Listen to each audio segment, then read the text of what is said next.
আজকে বানাবো মুসুরির ডালের তড়কা। প্রথমে তেলটা দিয়ে দিলাম, ফোড়নে তেজপাতা, শুকনো লঙ্কা,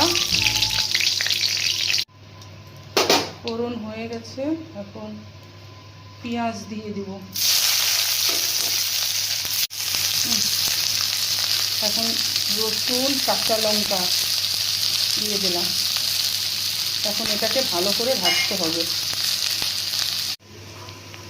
এখন দিয়ে দিব টমেটো, লবণ, হলুদ। এখন পেঁয়াজটাকে ভালো করে কষিয়ে নেব। পেঁয়াজটা কষানো হয়ে গেছে, ডালটা ঢেলে দিয়ে দেব। একটু জলও দিয়ে দেব। ডাল হয়ে গেছে, উপর থেকে ধনে পাতা ছিটিয়ে